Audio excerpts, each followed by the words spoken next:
요즘 어느새 AI 시대가 되었죠? 궁금한 것이 생기면 검색창 대신 AI를 열고 보고서를 써달라고 하면 써주고 기획안을 만들어 달라고 하면 만들어주고 심지어 책 요약까지 순식간에 해줍니다. 그러다 보니 이런 생각도 들죠. 이제 사람의 지식은 별로 중요하지 않은 거 아닐까? 책을 굳이 읽어야 할까?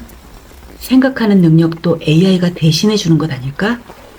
그런데 아이러니하게도 AI 시대가 되면서 오히려 더 중요해진 것이 있습니다. 바로 질문입니다. 같은 AI를 사용해도 어떤 사람은 놀라운 결과를 얻고 어떤 사람은 평범한 답변만 얻습니다. 차이는 무엇일까요? 바로 질문입니다. 좋은 답을 얻으려면 좋은 질문을 해야 합니다.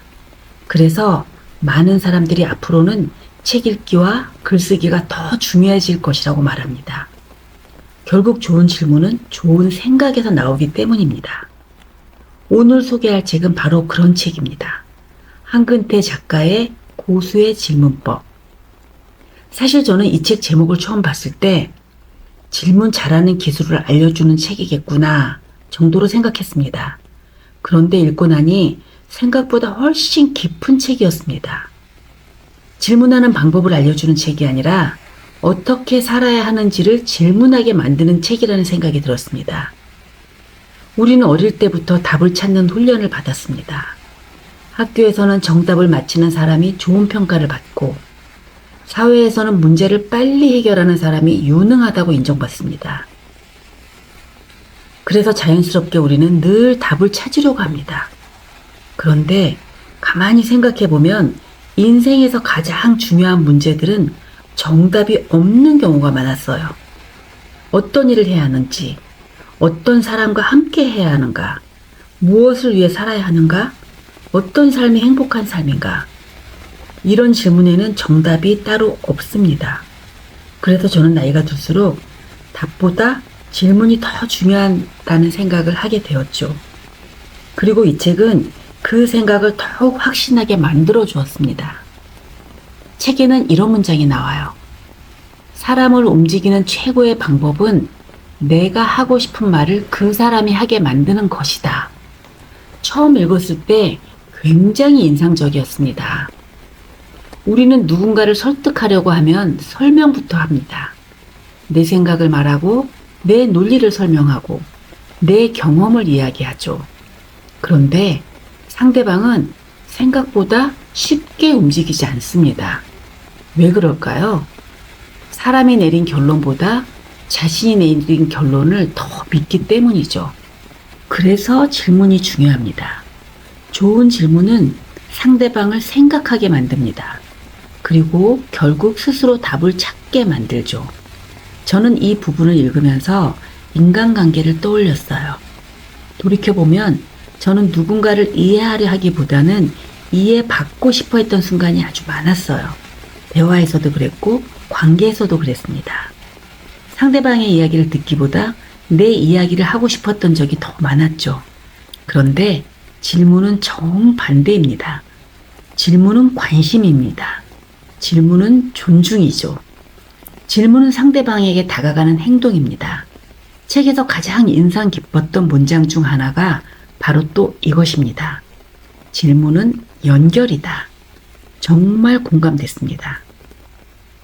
사람은 누구나 연결되기를 원합니다. 가족과 연결되고 싶고, 친구와 연결되고 싶고, 좋은 사람들과 연결되고 싶습니다. 그런데 연결의 시작은 생각보다 거창하지 않죠. 관심을 가지고 묻는 것입니다. 작가는 사람과 사람 사이에는 철문이 있다고 표현합니다. 그리고 대부분의 사람들은 누군가 먼저 두드려 주기를 기다린다고 말합니다. 저는 이 비유가 참 좋았어요. 생각해보면 우리 모두 그렇습니다. 먼저 다가가기 두렵고 거절당하기 싫고 상처받기 싫습니다. 그래서 마음의 문을 닫아둡니다. 하지만 누군가 진심 어린 질문 하나를 건네면 그 문은 조금씩 열리기 시작합니다. 책에서는 잡담을 잘하는 방법도 이야기하죠. 좋은 질문을 하고 잘 들어주고 긍정적으로 반응하라는 것입니다. 처음에는 너무 당연한 이야기처럼 들렸습니다. 그런데 곰곰이 생각해 보니 당연한 것을 꾸준히 실천하는 사람은 많지 않죠. 우리는 듣는 것보다 말하는 데 익숙합니다. 귀는 두 개인데 입은 하나라는 말이 있죠. 그만큼 잘 들으라는 뜻일 텐데 현실에서는 반대인 경우가 많죠. 또 우리는 이해하기보다 평가하는 데 더 익숙합니다. 상대방 이야기를 듣고 그건 아닌데? 나라면 그렇게 안 했을 텐데 부터 생각합니다. 그래서 가장 단순한 원칙이 가장 어려운 것인지도 모르겠습니다. 이 책에서 제가 오래 생각했던 부분은 변화에 대한 내용이었습니다. 작가는 변화란 간절히 원하는 것을 얻기 위해 고통을 감내하고 새로운 습관을 만드는 것이라고 말합니다. 이 문장을 읽고 저는 스스로에게 질문을 던져보았죠. 나는 정말 원하는 것이 있는가? 그것을 위해 불편함을 감수할 수 있는가? 그리고 새로운 습관을 만들 만큼 절실한가? 이거는 생각보다 쉽게 답할 수 없는 질문이었습니다. 우리는 변화를 원한다고 말합니다.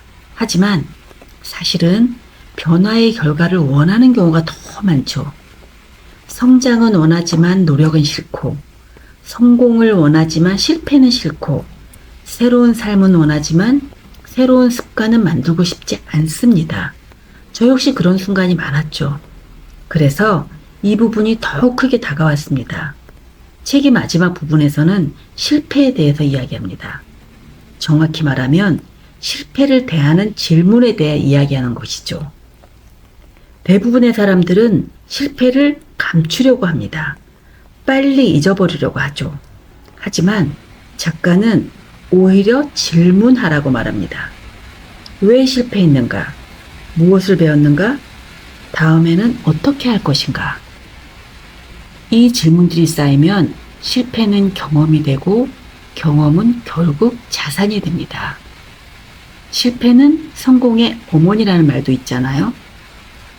이 책을 읽고 나서 제가 얻은 결론은 하나였어요.